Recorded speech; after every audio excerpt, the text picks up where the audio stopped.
गोलीय पृष्ठ पे प्रकाश का अपवर्तन क्लास 12 फिजिक्स पढ़ेंगे।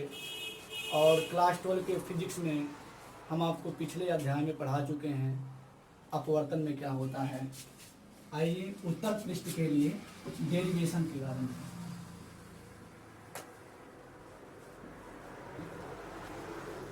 उत्तर पृष्ठ के लिए डेरिवेशन आप देखते हैं।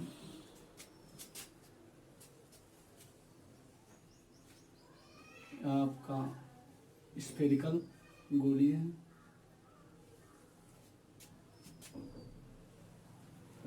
दो माध्यम होते हैं, दो माध्यम देते हैं। एक इधर सघन माध्यम, रुका सघन, हमारा दूसरा माध्यम N2, ये सघन माध्यम रहेगा। ये विरल माध्यम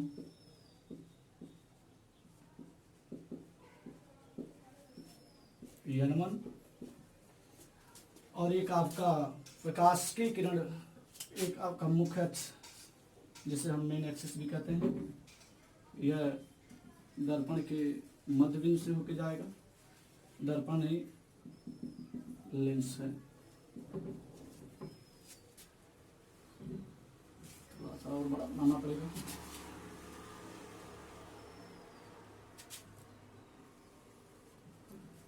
यह आपका गोली, इसको हम ध्रुव कहते हैं, ध्रुव को पी से या हम पी से दर्शा सकते हैं। या आप जानते हैं किसी गोले का केंद्र होता है जिसको हम सी से दर्शाते हैं। और हमने कोई वस्तु कोई बिंब ले लिया, अर्थात कोई वस्तु ले लिया O, और किसी वस्तु का प्रतिबिंब बनाने के लिए हमें दो किरणों की आवश्यकता पड़ती है। पहला, हम अगर मुख्य अक्ष से भेजते हैं तो वह अपवर्तन के पश्चात मार्ग से विचलित नहीं होगा, सीधे चला जाएगा। दूसरा, प्रकाश की किरण हम अगर इससे भेजते हैं तो आप जानते हैं इसे अपवर्तन पृष्ठ कहते हैं, अपवर्तन पृष्ठ। और अपवर्तन पृष्ठ का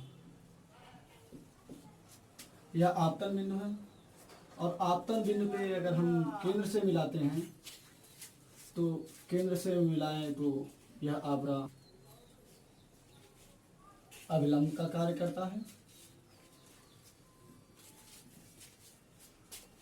और कोई वस्तु जब अभिलंब का कार्य करता है तो आप जानते हैं अगर माध्यम वही रहता तो वह मार्ग से विचलित नहीं होता। अगर वह विरल से सघन में जा रहा है तो सीधा वह चला जाता, लेकिन वह विरल से सघन में जा रहा है इसलिए वह अभिलंब की ओर झुकेगा और इसका प्रतिबिंब I।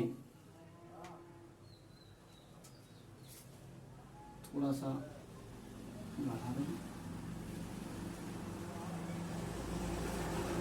यह I है, इसको हम Y नाम दे देते हैं, हम से दर्शा देते हैं।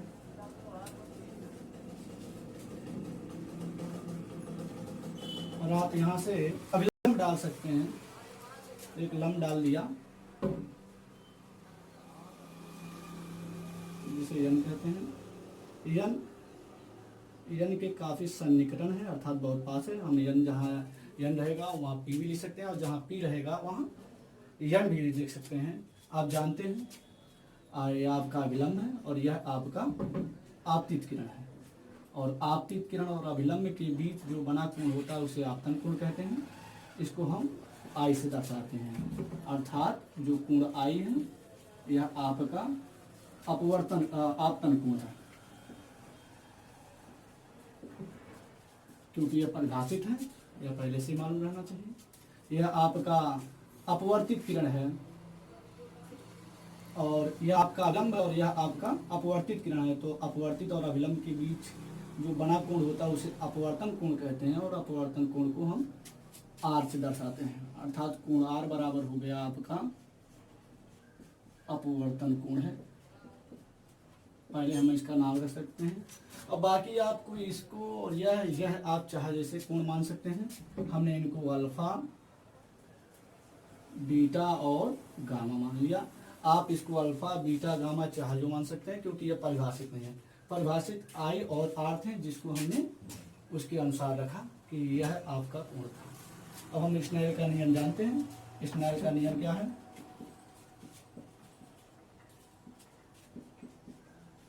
स्नेल का नियम आप क्लास 10th में पढ़ें। इस साइन आई बटे साइन आर बराबर यन। यन क्या है? एक अपवर्तनांक है जो दूसरे माध्यम से पहले माध्यम के सापेक्ष होता है। और दूसरे माध्यम के पहले माध्यम के सापेक्ष कहने का तात्पर्य यह हुआ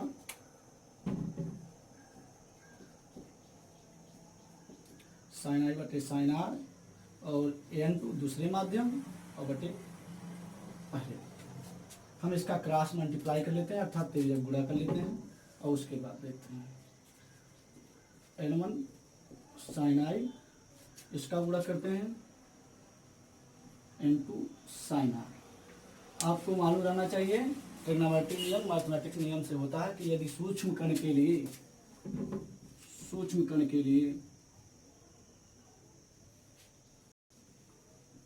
सूक्ष्म कोण के लिए जो आपका साइन थीटा है उसको हम थीटा लिख सकते हैं, अर्थात जो आपका साइन आई है उसको सन्निकटन अर्थात लगभग में हम आई लिख सकते हैं, साइन आर को हम आर लिख सकते हैं। हम थीटा को साइन थीटा, कास थीटा या टेन थीटा भी लिख सकते हैं, क्योंकि जब सूक्ष्म कोण रहे तब हम यह चाहे जब ले सकते हैं, जब थीटा की जगह साइन थीटा, कास थीटा या टेन थीटा भी लिख सकते हैं। तो n1 यहाँ आपका हो गया आई और यह हो गया n2 आर। अब हम यहाँ आते हैं और इसमें आप आई और आर का मान लेते हैं, और आई और आर का मान आप देखिए क्रम से त्रिभुज हम एक आपका त्रिभुज एम सी आई, यहाँ से ध्यान दीजिए अगर एम सी आई त्रिभुज एम सी आई में आप देखिए किसी भी त्रिभुज का आप यह जानते हैं कि किसी भी त्रिभुज का जो बहिष्कोण होता है वह अंतः दो कोणों के योग के बराबर होता है। यहाँ एम सी आई में जो बीटा है वह बहिष्कोण है और बीटा जो बहिष्कोण है वह अंतः दो कोणों के योग के बराबर होगा, अर्थात आर प्लस गामा इनके योग के बराबर होगा।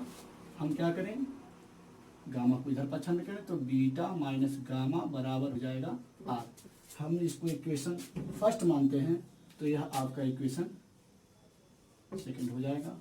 अब इसी प्रकार अगर हम लोग इस त्रिभुज में देखें, त्रिभुज एम ओ सी में तो जो आपका आई रहेगा वह बहिष्कोण हो रहा है, अतः दो अंतः कोणों के योग के बराबर होगा, अर्थात अल्फा धन बीटा के बराबर होगा। यह आपका समीकरण नंबर 3। अब हम समीकरण 2 और 3 का मान समीकरण 1 में रखते हैं। समीकरण 2 व 3 का मान समीकरण 1 में रखने समीकरण 1 में रखने चाहिए। n1 जहाँ आई है आप वहाँ रख सकते हैं अल्फा धन बीटा, और जहाँ आपका आर है वहाँ रख सकते हैं बीटा माइनस गामा। अब इसके आगे का प्रोसेस करते हैं। पहले इतना दूर आप स्क्रीन शॉट ले लीजिए, स्क्रीन शॉट ले लीजिए, उसके बाद हम इसको आगे बढ़ाते हैं। तो अब हम इसका मान समीकरण 2 और 3 का मान समीकरण 1 में रखेंगे। तो यहाँ आया n1 कोष्टक में अल्फा धन बीटा बराबर n2 कोष्टक में बीटा माइनस गामा। अब इनका हम गुणा करा देंगे तो यह हो जाएगा आपका n1 अल्फा और n1 बीटा, थोड़ा सा n1 अल्फा n1 बीटा। अब उसके बाद आपका मान उसमें गुणा कर दिया जाए n2 का मान, तो यह आ जाएगा n2 beta minus n2 gamma. और हमने आपको बताया था कि हम सूक्ष्म कोण के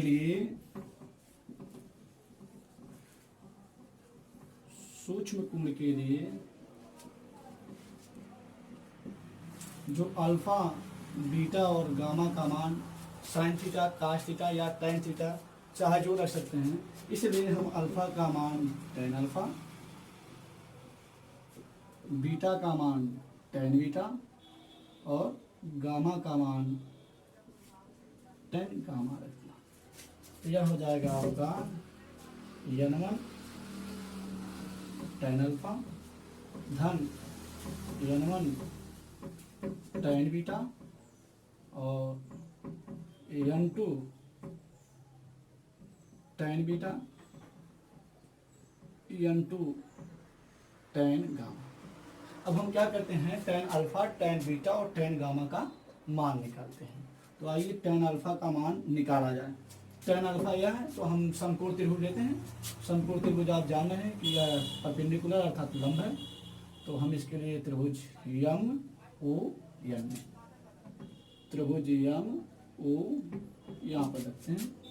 त्रिभुज यम ओ एन में tan अल्फा, tan अल्फा बराबर आप जानते हैं ट्रिग्नोमेट्री के नियम से लंब बटा आधार होता है, और लंब आपका यह यमन हो जाएगा और आपका आधार यह हो जाएगा यन। तो यह हो गया यमन बटे यन।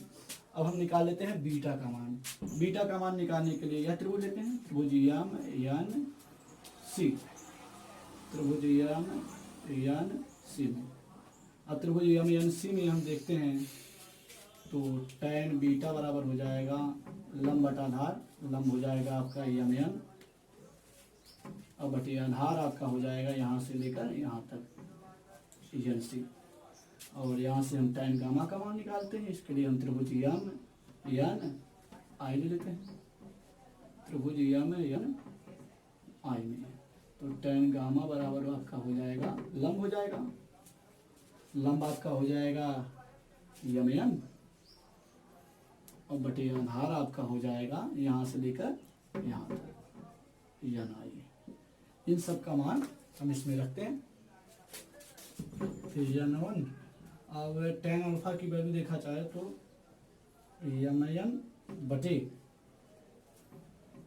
n0 है धन आपका यहाँ पर जो n1 की वैल्यू है tan बीटा की वैल्यू है रखा जाए तो tan बीटा की वैल्यू हो जाएगा यमन बटे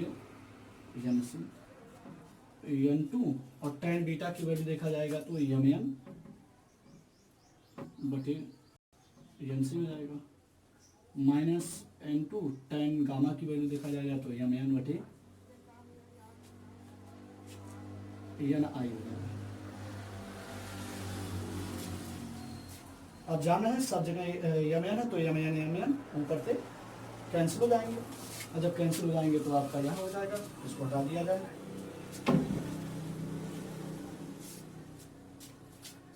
तो रखने पर तो यमन सब जगह से कैंसिल हो गया, तो आपकी वैल्यू आ जाएगी n1 बटे n1 बटे n धन n1 बटे nc बराबर हो जाएगा आपका n2 बटे nc माइनस n2 बटे n आई। यह आपका हो जाएगा। अब हम क्या करते हैं, हमने आपको पहले बताया था जहाँ n रहेगा वहाँ हम p रख सकते हैं। तो यहाँ n1 बटे po धन n1 बटे pc बराबर हो जाएगा n2 बटे pc, ये भी हो जाएगा। और यहाँ n2 बटे pi। अब हम क्या करते हैं, यह जानते हैं जहाँ जहाँ आप इसकी वैल्यू नाप बता सकते हैं, क्योंकि हमें मालूम रहना चाहिए कि किरण की दिशा में मापी गई दूरियां धनात्मक होती हैं और किरण की विपरीत दिशा में मापी गई दूरियां ऋणात्मक होती हैं। तो यहाँ PO देखा जाए तो वस्तु की दूरी है, और वस्तु की दूरी को हम U से दर्शाते हैं। और जो PC है अर्थात वक्रता त्रिज्या को हम R से दर्शाते हैं। और चूंकि यह किरण के दिशा में है इसलिए यह धनात्मक रहेगा, यह किरण के विपरीत है इसलिए यह ऋणात्मक रहेगा। और PI जो प्रतिबिंब की दूरी है क्योंकि यहाँ से लेकर यहाँ तक प्रतिबिंब की दूरी होगी, और प्रतिबिंब की दूरी को हम v से दर्शाते हैं, और v किरण की दिशा में है, इसलिए यह भी क्या रहेगा, धनात्मक रहेगा। अब इन सब का मान हम रखते हैं, मान रखते हैं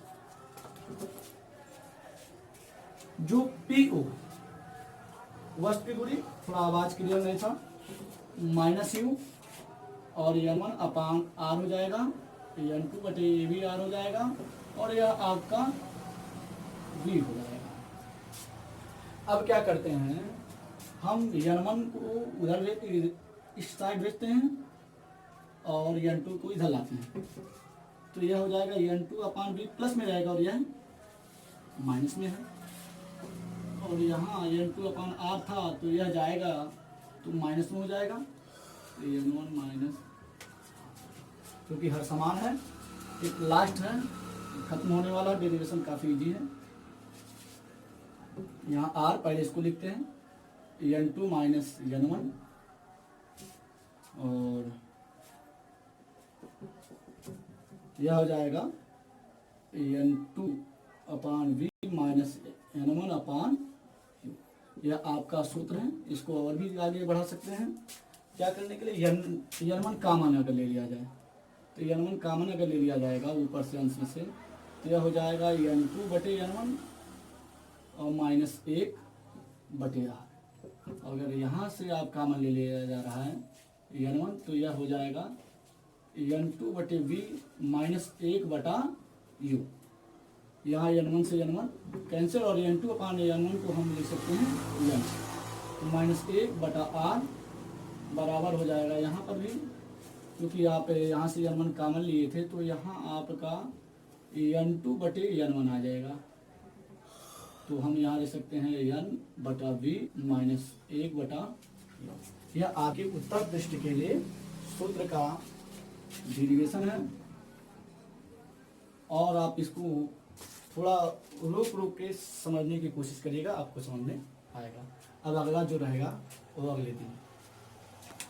चला, यह चूँकि कंप्लीट हो गया, और चूँकि कोरोना की वजह से जो महामारी फैली हुई है, तो आप घर पे रहिए, सुरक्षित रहिए, और इसमें जहाँ आपको समझने में दिक्कत हुई है, कमेंट बॉक्स में आप कमेंट करिएगा, हम वहाँ अगले बार में आपका यह जो शिकायत रहेगा वह